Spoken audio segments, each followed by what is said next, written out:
Bismillahirrahmanirrahim. Assalamualaikum warahmatullahi wabarakatuh. Berjumpa lagi kita hari ini di materi bimbingan dan konseling untuk siswa kelas 12 yang hari ini kita akan membahas mengenai bagaimana persiapan untuk masuk perguruan tinggi negeri, perguruan tinggi swasta maupun kedinasan. Ibu akan memaparkan materi ini dalam bentuk PowerPoint. Kalian bisa memperhatikan baik-baik seperti apa sih dan kalau bisa kalian catat poin-poin penting bagaimana memasuki perguruan tinggi. Yang pertama yang perlu kalian pahami adalah informasi apa yang dibutuhkan untuk memasuki perguruan tinggi.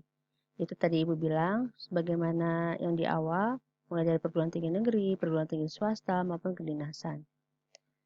Di sini ada beberapa perencanaan untuk mempersiapkan diri masuk ke perguruan tinggi. Yang pertama adalah kalian harus tahu tentang minat dan bakat yang kalian miliki berada di mana sehingga pada saat kalian memilih jurusan itu sesuai dengan minat dan bakat kalian. Apa sih perbedaan minat dan bakat? Kita akan bahas nanti satu persatu. Yang kedua, ada banyak PTN, PTS, maupun PTK. PTK itu perguruan tinggi kedinasan dan prodi favorit yang ada di seluruh Indonesia. Kita tinggal memilih dan menentukan sesuai dengan bakat dan minat yang kita miliki, jurusan apa yang akan kita ambil, kemudian kita baru masuk ke perguruan tinggi apa yang akan kita pilih nanti. Yang ketiga, mengenai jalur masuk perguruan tinggi. Untuk perguruan tinggi negeri itu hanya ada 3 jalur. Yang pertama, SNPTN. SNPTN itu seperti PMDK dengan menggunakan jalur rapot. Kemudian yang kedua adalah SBMPTN, yaitu seleksi bersama masuk perguruan tinggi dengan tes tulis. Dan yang ketiga adalah mandiri yang dilaksanakan tesnya di kampus masing-masing. Dan ini ada SBMPN. SBMPTN itu adalah seleksi bersama masuk perguruan tinggi politeknik negeri. Jadi akan berbeda ketika masuk perguruan tinggi dengan politeknik, jalurnya tidak sama. Kemudian yang terakhir kita akan memilih bagaimana cara masuk kedinasan, karena kedinasan itu ada 3 cara seleksi. Yang pertama adalah dengan mengumpulkan pemberkasan, mulai dari KTP, kartu keluarga, akte kelahiran, yang nanti akan diverifikasi oleh panitia pemilihan kampus kedinasan. Pada saat verifikasi pertama berhasil atau lolos, masuk ke verifikasi kedua, yaitu berdasarkan nilai rapot kalian. Amannya rapot kalian itu adalah di atas KKM, yaitu minimal 80. Dan yang ketiga baru tes fisik dan psikotes. Nah, yang keempat adalah ada 2 bentuk seleksi. Di sini ada seleksi tes, yaitu TPS dan TKA. Untuk tahun ini memang tidak ada TKA karena berhubungan dengan pandemi COVID yang tesnya itu diminimalisir. Akhirnya hanya tes potensi skolastik.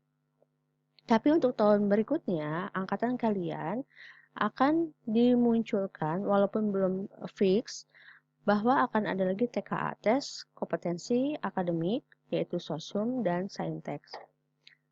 Selain bentuk seleksi tes, yang kedua adalah seleksi non-tes.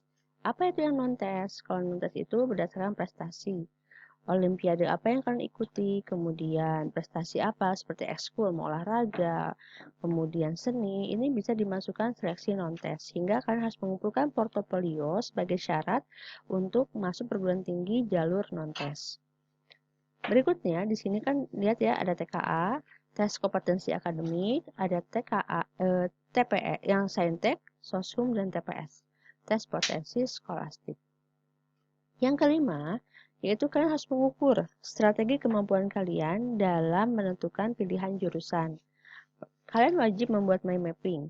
Mulai tadi ya, minat bakat kalian apa, kemudian lihat rekomendasi-rekomendasi yang diberikan oleh orang tua kalian ataupun orang-orang yang ada di sekitar kalian. Kemudian kalian juga bikin analisis pesaing, karena kita berada di swasta, berarti pesaing kita itu ada di swasta yang favorit maupun di sekolah-sekolah negeri. Dan terakhir itu adalah kita buat analisis peluang. Berapa persen sih kita bisa lolos masuk perguruan tinggi negeri? Analisis peluang itu biasa ditambah dengan hasil-hasil tryout yang kalian ikuti di berbagai macam momen, baik itu dari GO, dari SSC, ataupun dari dinas yang mengadakan TO UTBK. Dan yang keenam adalah persiapan maksimal strategi efektif. Tidak akan ada hasil kalau usaha kalian itu tidak optimal. Artinya, bagi kalian yang masih tidak latihan, kemudian waktunya terbuang percuma, akan sedikit kemungkinan untuk lolos masuk perguruan tinggi negeri. Berikutnya kita akan bahas apa sih perbedaan antara minat dengan bakat. Nah, di sini nih yang harus kalian perhatikan. Karena di sini tanpa minat dan bakat itu tidak akan bisa, kalian akan memiliki kesulitan dalam menjalani pada saat kalian masuk kuliah nanti. Kita lihat kalau minat itu adalah yang pertama, ketertarikan pada suatu hal. Jadi artinya ketertarikan kalian pada satu bidang. Kalau kalian misalkan suka sesuatu, kalian misalkan memilih, oh iya ya, kenapa aku suka ini, kenapa aku suka itu baru masuk ketertarikan. Artinya, ketertarikan itu muncul dari penglihatan kalian, visualisasi kalian, sehingga kalian tertarik pada bidang itu. Yang kedua, minat itu bisa berubah-ubah. Kenapa bisa berubah-ubah? Karena tadi, faktor lingkungan sangat berpengaruh. Lihat di bawah yang ketiga, bisa dipengaruhi oleh lingkungan. Dan di usia kalian itu belum ajak. Makanya pada saat kita dites kemarin, yang menggunakan Riasek, ada yang di bawah 80% itu masih bisa berubah. Kalian masih galau, masih belum ajak, masih labil untuk pemilihan jurusan karena banyak pengaruh orang-orang sekitar, baik itu orang tua, teman, minat pribadi yang mempengaruhi kalian untuk memilih jurusan nanti. Makanya untuk minat itu pasti berubah-ubah. Ada yang misalkan sekarang minatnya pengen masuk farmasi. Tapi ketika ada masukan-masukan dari orang-orang terdekat bahwa farmasi itu begini, sulitnya bagaimana, dan ada referensi kenapa sih nggak masuk ke keperawatan saja misalkan dikasih tahu gimana keperawatan yang tadinya kita minat banget ke farmasi ketika dapat informasi terbaru tentang keperawatan akhirnya kalian pindah ke keperawatan. Itu pengaruh dari lingkungan dan perkembangan informasi yang kalian dapat. Yang terakhir, minat itu mudah dikenali. Secara real, secara physically itu bisa terlihat. Misalkan minat aku pengen jadi apa, itu akan terlihat. Oh ini loh, kalau dokter itu begini. Kalau seorang pengacara itu seperti ini. Jadi mudah terlihat dengan visualisasi. Kedua, itu adalah bakat. Nah, kalau bakat ini, kapasitasnya itu berbeda banget dengan minat karena bakat itu adalah bawaan yang sudah ditanamkan dari orang tua kalian. Artinya itu adalah turun-temurun dari keluarga. Dan yang bakat itu tidak bisa dirubah dan sudah ada dalam diri kita karena apa? Karena faktor dari ayah dan ibu yang sudah ada dalam diri kita. Dan yang terakhir itu adalah tidak berubah dan tidak mudah dikenali karena dia ada di dalam kita. Misalkan, ibu kasih contoh, orang tua kita itu adalah punya bakat bisnis, misalkan ngewarung di rumah, dua-duanya. Tandanya punya bakat bisnis. Sedangkan kalian bilang, Bu, aku nggak punya bakat untuk bisnis, untuk dagang. Iya, tidak punya, karena minat kalian ke hal-hal yang lain yang kalian terlihat visualisasinya. Oh, ini dokter, oh ini pengacara, oh ini psikolog. Visualisasi terlihat. Tapi pada saat kalian masuk ke dunia bisnis, itu akan lebih mudah kalian jalani karena bakat itu sudah ada dalam diri kalian. Itu contoh sederhana ya. Oke, sekarang kita lihat, Ibu akan menunjukkan 20 perguruan tinggi negeri terbaik di Indonesia. Kalian bisa perhatikan ada UGM, UI, UPI, Undip, Umbrau, UNY, UNLA, bukan Alang Buana ya, tapi Universitas Lampung, Erlangga, IPB, Universitas Negeri Semarang sampai dengan Unhas, Universitas Hasanuddin. Ya, berikutnya kita akan bahas perankingan perguruan tinggi di Indonesia berdasarkan hasil dari perankingan dunia. Di sini kita lihat perankingan perguruan tinggi di Indonesia yang melakukan rankingannya itu adalah World Rank dari penilaian di seluruh dunia. Yang pertama di Indonesia, yang kedua rankingan perguruan tinggi Indonesia sedunia. Jadi bukan hanya se-Asia, tapi Eropa, Barat, ini rankingannya menyeluruh. Kita lihat, untuk ranking pertama berbeda dengan rankingan yang tadi sebelumnya. Di sini bukan UGM. Nah, untuk ranking pertama itu adalah Universitas Indonesia atau UI. Sedangkan lihat di sini ada ranking sedunianya UI itu pada posisi 694. Yang kedua ada ITB, di ranking dunianya adalah 896. Yang ketiga adalah Unbrau. Yang keempat adalah ITS November. Dan di sini ada perguruan tinggi swasta yang masuk. Dia masuk ke 5 besar. Dan dia berada di posisi 1447. Apa itu? Yaitu Telkom University atau Universitas Telkom. Makanya pernah Ibu sampaikan bahwa untuk masuk perguruan tinggi swasta yang terbaik, bukan se-Kota Bandung atau se-Jawa Barat, tapi se-Indonesia itu adalah Telkom University. Dia mengalahi Unpar, BINUS ataupun swasta-swasta yang lain yang ada di Indonesia. Kan lihat di sini sampai ke 20 besar. Yang di Bandung berarti apa? Ada ITB, kemudian ada UPI. UPI itu masuk peringkat 15 besar. Kemudian juga Unpad di mana ya? Unpad itu di sini belum ada ya. Berarti berada di bawah 20 besar. Malah UPI yang masuk ke 15 besar. Alhamdulillah ya.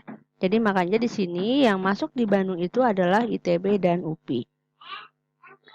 Berikutnya, di sini kita akan lihat perguruan tinggi swasta terbaik di Jawa Barat.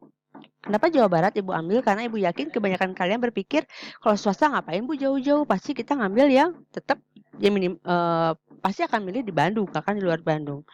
Kita lihat di sini. Yang terbaik pertama adalah Telkom, yang kedua adalah Unpar, Katolik Parahyangan, yang ketiga adalah Unisba, Universitas Islam Bandung, yang keempat adalah UGE, Gunadarma, kelima Juanda, keenam Pasundan, ketujuh Presiden, kedelapan Unikom, yang kesembilan Universitas Pakuan, dan terakhir adalah Widya Tama. Berikutnya untuk materi sekarang sampai sini dulu. Kita akan bertemu lagi dengan ini akan beberapa tahap, beberapa materi akan Ibu sampaikan. Nah, untuk materi ke-1 kita akan hanya mengenal dulu secara umum tentang perguruan tinggi terbaik yang ada di Indonesia. Nanti belum politekniknya, belum kedinasannya. Yang pasti setelah ini kita akan bahas bagaimana sih jalur masuk perguruan tingginya, yaitu SNMPTN, SBMPTN, Mandiri, SBMPN, kedinasan, maupun gelombang-gelombang jalur masuk ke perguruan tinggi swasta. Thanks for session hari ini. Quote Ibu hari ini adalah kekuatan dan perkembangan datang hanya dari usaha dan perjuangan yang terus-menerus. Artinya, kita butuh pengorbanan untuk menghasilkan sesuatu yang ingin kita raih. Tidak bisa semuanya datang tiba-tiba tanpa ada perjuangan. Itu saja materi Ibu hari ini. Semoga bermanfaat. Apabila ada yang ditanyakan, boleh japri Ibu via WhatsApp atau tanya di grup WhatsApp kalian. Atau nanti kalian bisa datang langsung ke ruangan BK sesuai jadwal yang Ibu cantumkan di pengumuman pada pukul 9 sampai pukul 2 siang. Dan dibatas setiap kalian datang itu maksimal 6 orang dan harus sesuai dengan protokoler kesehatan. Itu saja materi Ibu sampaikan hari ini. Semoga bermanfaat buat kalian dan menambah wawasan buat kalian. Dan kalian sudah bisa mempersiapkan diri, aku mau apa. Sudah mulai prepare dari sekarang. Dan Ibu harap kalian semua bisa masuk perguruan tinggi yang kalian harapkan dan jurusan yang kalian minati. Sekian yang bisa Ibu sampaikan. Sampai berjumpa lagi. Assalamualaikum warahmatullahi wabarakatuh.